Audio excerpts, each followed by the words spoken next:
ये वो धरोहर है जो हमारे क्रांतिकारियों की, जब हम आज इनको देखते हैं तो बड़े भावुक हो जाते हैं। जब हम देखते हैं तो कहीं ना कहीं उनका संघर्ष, उनकी तपस्या, उनका बलिदान हमें याद आता है। जी, जब उनको फांसी हुई तो फांसी के दिन भी उस हवन को उन्होंने हवन किया था, अंतिम दिन। ये चाकू आप देख सकते हैं, ये पंडित राम प्रसाद बिस्मिल जी का चाकू है। इस वीडियो को शेयर कीजिएगा ताकि क्रांतिकारियों से जुड़ी हुई चीज़ें हर आदमी तक पहुँचे। अमूमन मैं किसी को शेयर करने की नहीं कहता, मगर जब इस तरीके का कंटेंट होता है, जब इस तरीके का विषय होता है, तो मैं ज़रूर कहता हूँ कि हर आदमी तक उन क्रांतिकारियों की इन चीज़ों का प्रचार होना चाहिए। राम प्रसाद बिस्मिल के देहांत के बाद में उनकी बहन की आर्थिक अवस्था इतनी खराब हो गई थी कि सरकार ने कोई सहायता नहीं की। स्वामी ओमान जी उनके घर पर गए जी। सन 62 से पहले 50 रुपये महीना उनको दिया करते हो।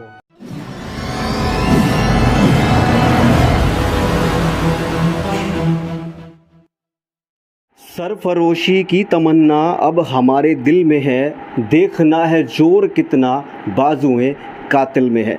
जब ये लाइनें हम दोहराते हैं तो एक बहुत बड़े क्रांतिकारी पंडित राम प्रसाद बिस्मिल का अक्ष हमारी आंखों के सामने उभर आता है। पंडित राम प्रसाद बिस्मिल वही पंडित राम प्रसाद बिस्मिल जिन्होंने एक क्रांति का आगाज़ किया और उसको अंजाम तक उन्हीं के उसी दल के सदस्यों ने, भगत सिंह, चंद्रशेखर आज़ाद आदि ने उस क्रांति को अंजाम तक पहुंचाया। ये क्रांति काकोरी कांड से शुरू हुई, जो राम प्रसाद बिस्मिल के नेतृत्व के अंदर अंग्रेज़ों से सीधी सीधी लड़ाई थी और इसको अंजाम तक भगत सिंह और चंद्रशेखर आज़ाद जैसे लोगों ने, क्रांतिकारियों ने पहुंचाया। बात कर रहे थे पंडित राम प्रसाद बिस्मिल की। मैं झज्जर गुरुकुल में हूँ। झज्जर गुरुकुल में पंडित राम प्रसाद बिस्मिल जी से जुड़ी हुई वो यादें हैं, वो भावुक करने वाली यादें हैं, वो भावुक करने वाली चीज़ें हैं जो उनकी ज़िंदगी से जुड़ी हुई हैं और आजकल झज्जर गुरुकुल के अंदर, संग्रहालय के अंदर सहेज कर रखी गई हैं। ये देखिए, ये जो पंडित राम प्रसाद बिस्मिल थे वो इस पर बैठकर, वो आर्य समाजी थे, संध्या किया करते थे। ये चर्म क्या बोलते, मृग चरम बोलते हैं इसको बिछा कर और इस पे बैठ कर वो संध्या किया करते थे, हवन किया करते थे। और ये चीज़ें झज्जर गुरुकुल में कैसे पहुंची, वो मुझे, जो मेरे साथ विरजानंद जी देवकर्णी जी हैं, वो बताएंगे, जो झज्जर गुरुकुल में ही रहते हैं और जो संग्रहालय का, जो पुरातत्व संग्रहालय झज्जर गुरुकुल में है उसको संभालते हैं। वो बताएंगे कि ये चीज़ें कैसे झज्जर गुरुकुल में पहुंची। आचार्य जी, ये चीज़ें झज्जर गुरुकुल में, जो पंडित राम प्रसाद बिस्मिल का जो भी सामान है, वो झज्जर गुरुकुल में कैसे पहुंचा? ऐसा है जी, राम प्रसाद बिस्मिल के देहांत के बाद में उनकी बहन की आर्थिक अवस्था इतनी खराब हो गई थी कि सरकार ने कोई सहायता नहीं की। स्वामी ओमान जी उनके घर पर गए जी। सन 62 से पहले 50 रुपये महीना उनको दिया करते हो जी। फिर वो बहन जी यहाँ गुरुकुल के जलसे पर भी आई जी, यहाँ भी सम्मानित किया उनको।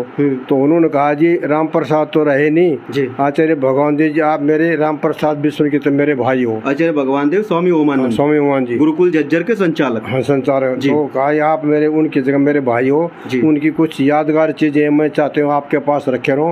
उन्होंने, बहन जी ने, शास्त्री देवी ने ये स्वामी जी को दे दी। उनमें ये मृग चर्म है, ये मृग चर्म है, इसके कंबल है, उनका हवन कुंड है, चाकू है, लाठी है।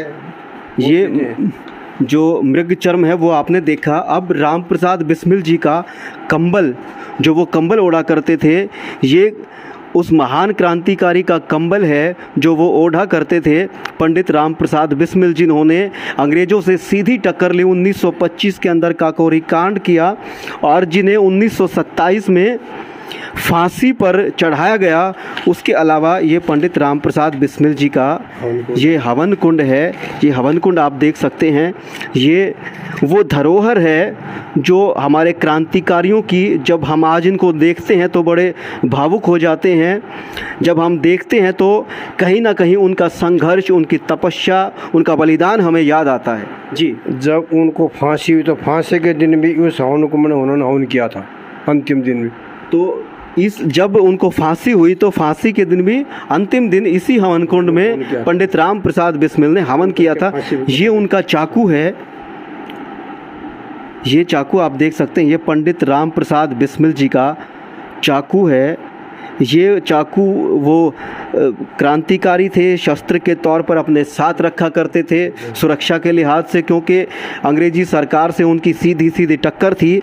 ये हवनकुंड, ये चाकू, ये मृगचर्म, ये क्या है आचार्य जी? उनकी राम प्रसाद बिस्मिल के द्वारा बनाई उनकी माला है।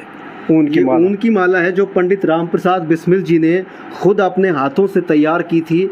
और जब हम इसको छूते हैं तो एक एहसास होता है कि जिस तरीके से पंडित राम प्रसाद बिस्मिल को छू लिया, इसी तरीके का एहसास उनके हाथों से जो बनाई हुई चीज़ें हैं उनको छूकर, उनको महसूस करके हमें होता है। ये पंडित राम प्रसाद बिस्मिल जी की माता जी हैं जी। ये पंडित राम प्रसाद बिस्मिल जी की माता जी हैं।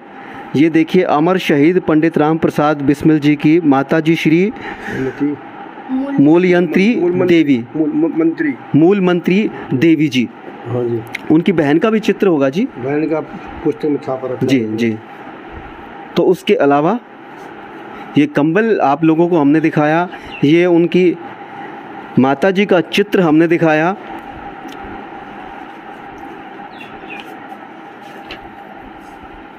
कुछ और भी चीज़ें हैं हाँ जी, जो आचार्य विरजानंद जी ने सहेज कर रखी हुई हैं। ये जो बहन का ये उनकी बहन का जो फ़ोटो है, ओरिजिनल फ़ोटो है, ये है। ये उनकी माता जी का जो हमने बड़ा फ़ोटो दिखाया, ये उनका फ़ोटो है पंडित राम प्रसाद बिस्मिल जी की माता जी का। और ये फांसी के बाद पंडित राम प्रसाद बिस्मिल का ये वास्तविक फ़ोटो है। और उनके साथ उनके पिताजी बैठे हुए हैं।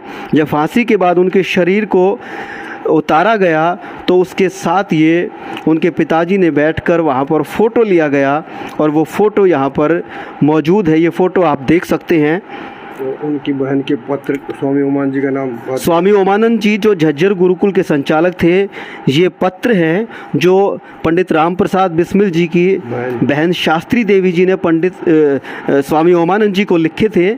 ये वो दुर्लभ पत्र हैं जो आज भी सहेज कर झज्जर गुरुकुल के अंदर आचार्य विरजानंद देवकर्णी जी ने सहेज कर संभाल कर रखे हुए हैं। श्रीमान भाई साहब सादर नमस्ते, शास्त्री देवी जी। ये तमाम पत्र हैं। ये पंडित राम प्रसाद बिस्मिल जी से जुड़ी हुई किताब का कोई पृष्ठ है। ये आचार्य जी को लिखा हुआ पत्र है और इसकी तारीख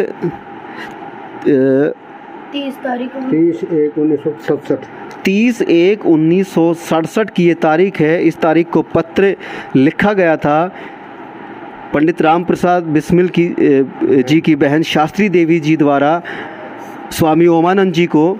और ये तमाम पत्र हैं जो पंडित राम प्रसाद बिस्मिल जी की बहन ने स्वामी ओमानंद जी को लिखे थे। माने पंडित राम प्रसाद बिस्मिल जी की बहन और स्वामी ओमानंद जी का एक घनिष्ठ संबंध रहा। जब स्वामी ओमानंद जी ने देखा कि सरकार पंडित राम प्रसाद बिस्मिल जी की शहादत के बाद उनके परिवार की कोई सहायता नहीं कर पाई, तो स्वामी ओमानंद जी उनके परिवार को संभालने के लिए उनके घर पर गए और उनकी बहन को गुरुकुल की ओर से आर्थिक सहायता भी देनी शुरू की और उनको एक किस्म से अपनी धर्म बहन माना। और पंडित राम प्रसाद बिस्मिल जी की बहन ने स्वामी ओमानंद को अपना धर्म भाई माना। जिस तरीके से उन्होंने कहा कि पंडित राम प्रसाद बिस्मिल मेरे भाई, वो आज इस दुनिया में नहीं है, वो शहीद हो गए, तो वही दर्जा मैं स्वामी ओमानंद को देती हूँ। और जब तक वो जीवित रहे या जब तक पंडित राम प्रसाद बिस्मिल जी की बहन जीवित रही, उनके दोनों के संबंध भाई बहन जैसे घनिष्ठ संबंध रहे और गुरुकुल से उनका नाता रहा। तो ये तमाम चीज़ें हमने आपको दिखाई। इन तमाम चीज़ों को देखकर आपको क्या लगा, कैसा महसूस हुआ, ज़रूर बताइएगा। इस वीडियो को शेयर कीजिएगा ताकि क्रांतिकारियों से जुड़ी हुई चीज़ें हर आदमी तक पहुँचे। अमूमन मैं किसी को शेयर करने की नहीं कहता, मगर जब इस तरीके का कंटेंट होता है, जब इस तरीके का विषय होता है, तो मैं ज़रूर कहता हूँ कि हर आदमी तक उन क्रांतिकारियों की इन चीज़ों का प्रचार होना चाहिए। फिर हाजिर होंगे किसी नए मुद्दे के साथ, किसी नई शख्सियत के साथ। तब तक के लिए आज्ञा दीजिए। जय हिंद, जय भारत।